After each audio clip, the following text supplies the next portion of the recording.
Hello and welcome to another video. So finally we're back on with a Vauxhall combo, the conversion into a micro camper.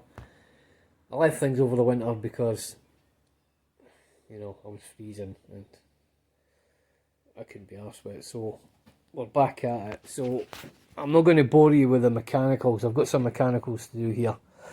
I'm not going to bore you with that because I don't think this is why you're watching it. You want to see, you know, the conversion itself.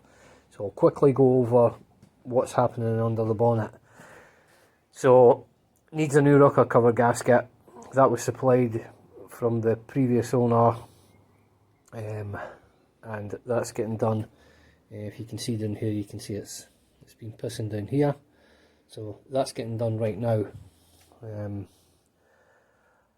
It's going to get a service. I'm not going to bore you with that. I've already put in an air filter, and I'll change the fuel filter, change the oil filter. Our mechanicals are back brake shoes, and there's a drum that's got a score in it, you know, and it's not going to, if I put new shoes in it without addressing the brake drum as well, it'll quickly turn into the same problem, so there'll be a new drum going on it. I'll get the mechanicals done first, and then we'll get in the van, and we're probably going to put the back windows in.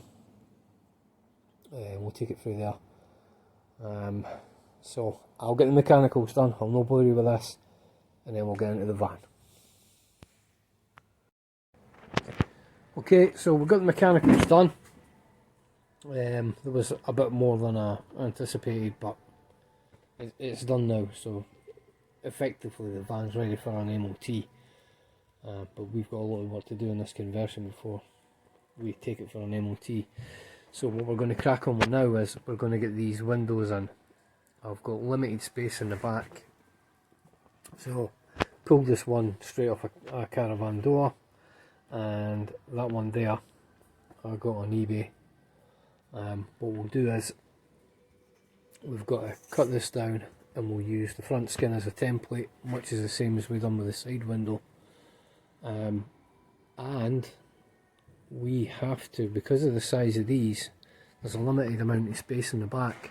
It had lips in it here, and I've had to cut away. I'll try and get a bit light on this for you. I've had to cut away the lip that went round there, and cannibalising this bit here as well. It's just so that when it sits in, you know, it's got enough space to sit in there. The other side, plenty of space on the panel itself. I'll try and get a shot from here. So loads of space on that panel there. If you remember in previous videos, we gave this a little spray, reason being, masking it up, you'll get a bleed line when you go and spray the van, and you always get that bleed line, and it really irritates me. So we've sprayed these first, and then we'll get this cut out. I've got the other side marked up. So what we're taking off basically in the internal here is we're gonna cut that off. Same at the bottom here, and I'll get back to you once I've got that done, and I'll probably have this chopped down, this taken out, and I'm going to pull the skin off to use that as a template. So I'll get back to you real soon. So we've got this cut up here. We've got this cut away. We've got cut away at the bottom. A real hatchet job there. Not too bothered about it because that's going to get filled, and we'll get a bit of paint on it as well to protect it. Pardon me. Same with the other side. I'll try and get back a bit here. Same with the other side. So what we done is we took this is the frame from the window that was whole. I marked around it. I cut it with a jigsaw. I took the window out, and I've kept it as it is just now, and used it as a template. I've marked up the other sides. I'll show you.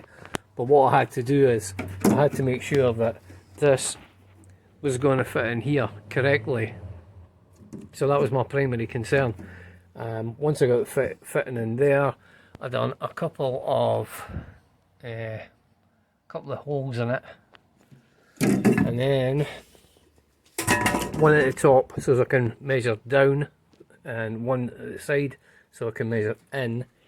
If we have a look at this, what we did is we've measured in, we've used this as a reference point, measured in, it's 89mm, done a straight line, and then we've measured, it's 55mm from here down, and we've used those measurements on the other door so that the windows sit in the same place, and then we've simply used that, wherever it is, we simply used that, offered it up, make sure that the lines are straight on the top and the side, Sharpie marked it up, and we have done the same to the other side. So that's these marked up now, and the windows are in the correct position. So next we've got to get a slightly bigger hole. I think these were 4mm holes. I'll get a slightly bigger hole. I'm going to take the foot plate off the jigsaw. I'm not going to show you how we're going to cut these out. If you want to see how to cut them out and take the foot plate off the jigsaw, have a look at the previous videos, and that will show you. So I'll get these cut out. I'll use a file. I'll get them nice and safe. We'll get a dabby paint on them as well. You don't want to be leaving bare metal, you know, it'll rust eventually. So I'll get these cut out, and then we'll take it from there, and I'll show you how to put this type of window in. Right, see you in a bit. Okay, we've cut the holes for the windows, and we've went round with some paint to you know, paint over the exposed metal areas. What we're going to do next is, inside that window there, we're going to use 25mm high density insulation, and we're going to make a bit fit inside here. So we're going to make it fit inside here. Once we've got it fitting correctly, we'll go to the other side and we'll mark round. We'll take it back out and we'll cut it. And basically what that's going to do is, that's going to make sure that our rubber seal fits over the front and over the insulation and sits in correctly. And then we'll offer the seals up, get the window in, get everything put back together, and we'll give you another update on how we're going. Right, slight change of plan. So what we're going to do is, we're not going to use a high density foam to use as a frame. We've had to use wood, which we've cut out. We've got a bit here, this has got to get bonded in. This one has been bonded in. Plus, the reason we've got to use wood is there's a bowl in this. You can see it over here. So that's it sitting flush. So we've got to make sure that that bowl is taken out. So what we're doing is we're putting in, see it on here, stainless steel screws, one here, one at the side, one down the bottom there, and one up the side.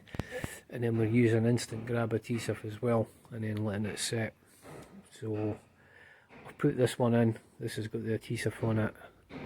You've got to use stainless steel screws, don't use zinc plated stuff, anything like that. Always use stainless steel.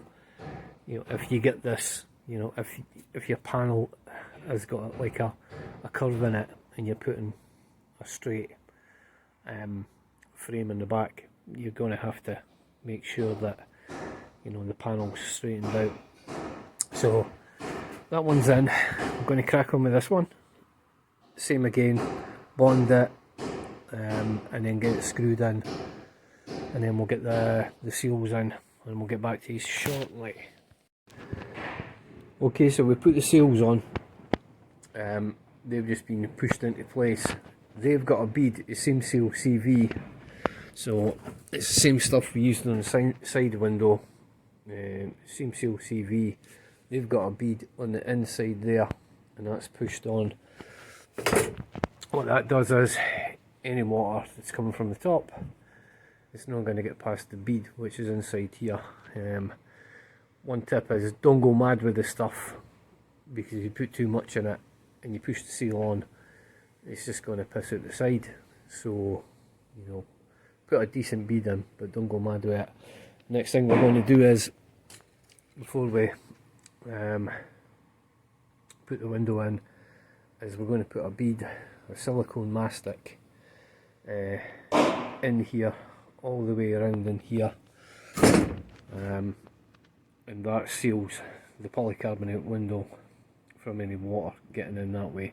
So it's sealing, it's slightly different for the side window in that you're sealing it with seam seal CV so that the water can't get into the frame, and you're sealing the polycarbonate window with clear silicone mastic so the water can get through and in. So what I'll do is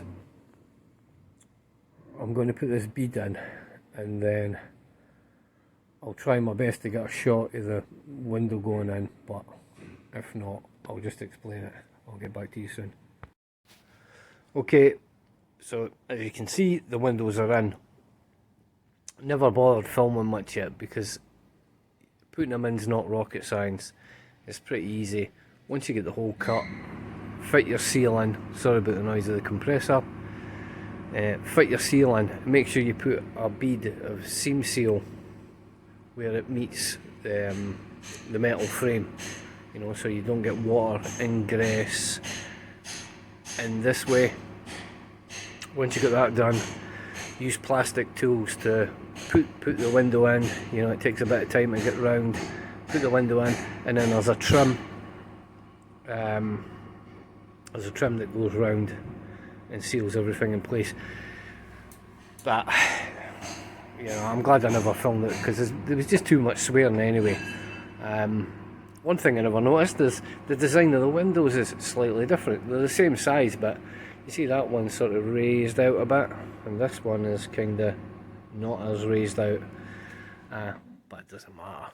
Yeah, it's the same tint, same size, so we're just going to go with it. So what we're going to move on to next is the diesel heater.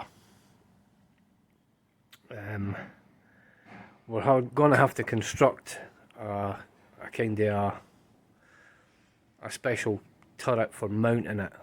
The plates that come with them, if you've watched any of my other videos, you'll know that the plates are, you know, they're a health hazard fitting them. So I construct diesel turrets, you know, and I make them order and ship them out, and but this one's got to be slightly different, and we'll get to that in the next bit. So we'll take it from there. So back windows in.